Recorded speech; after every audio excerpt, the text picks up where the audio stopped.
Let's admit it, you guys know exactly what I'm talking about.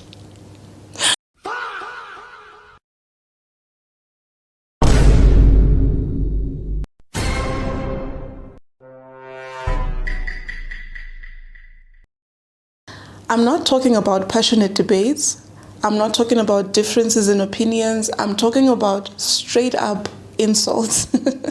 So, from the outside looking in, someone would ask Kuti, how come Zimbabweans have a tendency to be so mean sometimes? Is it just us? Why do cruel comments get so many likes? Why does online culture reward mockery and humiliation? How much of it is actually pain that is disguised as comedy? What does it actually say about us and how we see ourselves as a people? But I think the better question actually is, what happens to a people when extreme hardship has become normal? So allow me to expagorate. First, let me clarify. Yes, our hardships can explain some of this behavior, but in no way, shape or form does it excuse it. And it's not every case that's the system this, the system that. Yes, other countries have faced the same issue. But for us Zimbabweans, je n'ai qu'un particular flavor. Ours, I don't think it's a disease. It's more of like a symptom. So, I'll give you an example. We have a nation of hungry people. That means, Kuti, there's a scarcity of opportunities. It means one man for themselves, it means survival of the fittest, right? So for example, you have a case where 1,000 are fighting for one opportunity in one economy, in one neighborhood, in one community, right? So what that does is it creates this subconscious reflex to pull someone else down in order for you to get that opportunity. And this is something that happens on a very subconscious level. You're going to hear me saying that a lot because I need to clarify it. You know, munaninga garachi boykana over a long period of time, it's disappointment after disappointment, things are not working out, right? Naturally, they become less trusting to a point where even honest people who are minding their own business, they start catching strays, you know. For example, someone can post kuti atenga imba yake kana kuti atenga mota, they've graduated. Instead of congratulations, I want you to fill in the blanks. What is the usual consensus? Akaba, akaromba, kana kuti anzichi, akachita. Oh, munhu anenge atofana kuseva mari kuti atenge kawigi yake, and you know, she's feeling nice, she's feeling good, ari kuluka also. There just has to be that one person mu comment section anenge achiti asikana makachena yenyu but make a boy. Seriously. And I'm sure you've come across that comment yekuti ndezvenzara. If something is giving Zimbabwe ndezvenzara, you know. And unfortunately, you know, I've seen people commenting on the appearance of a disabled child. Mean comments. I mean, guys, come on. We cannot say that we don't have this issue in our country. So distrust has become our default setting. And because of this, you find someone's success becomes threatening. And we start to develop something called an inferiority complex. An inferiority complex is an intense feeling of personal inadequacy that stems from a belief that that person is deficient or has certain limitations as compared to others. This is something psychologists actually call narcissistic injury. Hold up, I'm not calling you a narcissist, okay? It's just the name of the concept. Okay, let's clarify that. Someone was already typing and deleting more comments. It simply means a wound to someone's pride or self-worth. I promise you, it doesn't mean everyone is a narcissist. Essentially, most of the time you find that this type of hate is usually targeted at someone whose life is more comparable to your own.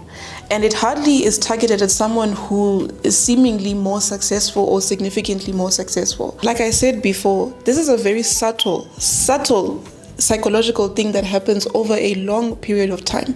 So for example, if I'm struggling and I see someone else who is seemingly more successful, I either go for two options. My mind goes for two options. Option A is I can actually believe that person earned it.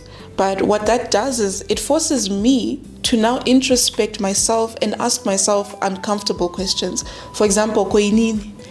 Why am I not progressing?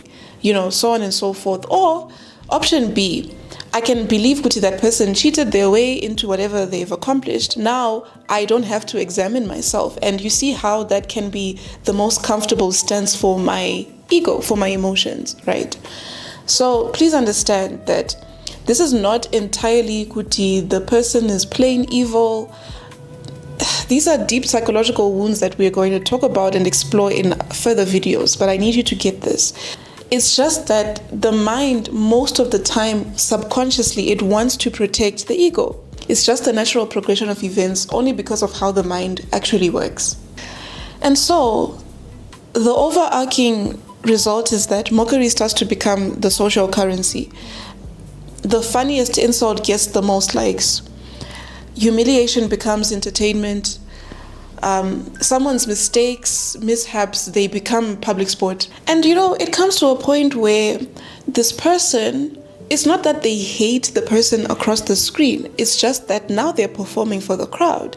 And that ego that we spoke about is what gets boosted. So now that creates a hopeless community of people.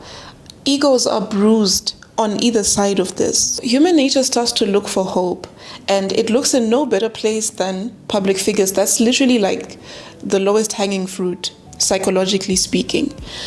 And it's usually public figures who seem to have everything figured out. Now steps in the mbingas, the celebrities, the politicians, the prophets. These people become symbols of hope. However, on Monday, the same symbol of hope is celebrated, but on Friday, the same symbol of hope is destroyed. And it's usually over something so small, so silly, like a wig lifting. They are simply no longer allowed to be human. They can't make mistakes anymore. They have to function like a robot every time they come into the public space. Now we are at a point where identity has become external. I have value because I have money. I have value because I'm popular. I have value because I am connected to powerful people, some of whom wear woolen scarves in 35 degrees Celsius weather. But anyway, I digress. Wow. Next question. See ya. And finally, I hope you can see how this becomes normalized. You start to hear people say statements like, "Ndo ratiri." It's disheartening because someone will end up having to have moyo leather just so that Batikan is Derek. But is this really how it should be? Is this all there is to our relationships as society? I'm sure Kuti, at least once a week you come across those videos, my live videos of socialites and celebrities who are literally biting each other's heads off, tearing each other apart in speech, in actions. But if you think about it, sometimes because that person's life is under a microscope 100% of the time. They are scrutinized on every little thing that they do. So, someone can bottle that up. It really depends on the personality of a person, but at some point, someone can explode. And the cherry on top, what makes everything worse is that the person who's the commentator, they get to be anonymous. They get to wear a mask. And you find, Kuti, that same person, face to face, they would never even have the gallbladder. They would never even have the pancreas to say what they are saying. So we can't really talk about some of these things without adding solutions. In this case, I have a few suggestions on a more individual basis. Firstly, before Zimbabwe even existed, before the economy decided your worth, before social media even existed, God had already settled that question for you. You are made in God's image. You looking at me, you are made in God's image. Not the mbingas, not the celebrities, not the whoever, not the prophet that you've exalted above your own self-worth. So stop putting people on such a high pedestal that when they fall, the fall is great. and stop also being the weapon that is formed against someone's self-worth. Secondly, comparison is a thief of your joy. We need to learn sometimes to just sit down and introspect ourselves, look into our hearts, and not justify that type of hurtful behavior all the time, anytime. That person that's across your screen sometimes is fighting battles that you could never even imagine, that they'll never speak about publicly. So let's treat other people the way that we would want to be treated on our worst day. Thirdly, if you're going to stay hopeful, and you genuinely have to in these Zimbabwean conditions, you need a foundation that people cannot shake. Celebrities are humans. They can disappoint you. Life is lifing for everyone. The Mbingas, they can fall, they can lose everything. The prophets could be exposed. Part 2, tune in.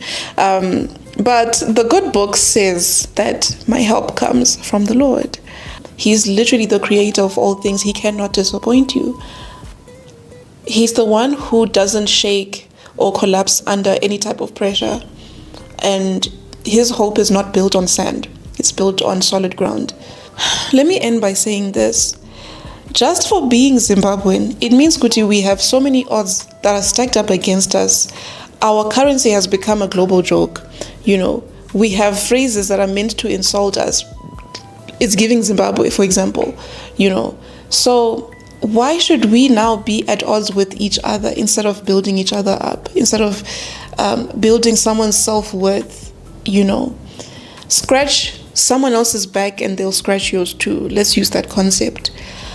Now, if you really want to get to the crux and the root cause of all of this, I'll leave that for the next video. So, my beloved people, as we say in the East, Buyaitizwe. Let me know what you think in the comments. Cheers. Thank you.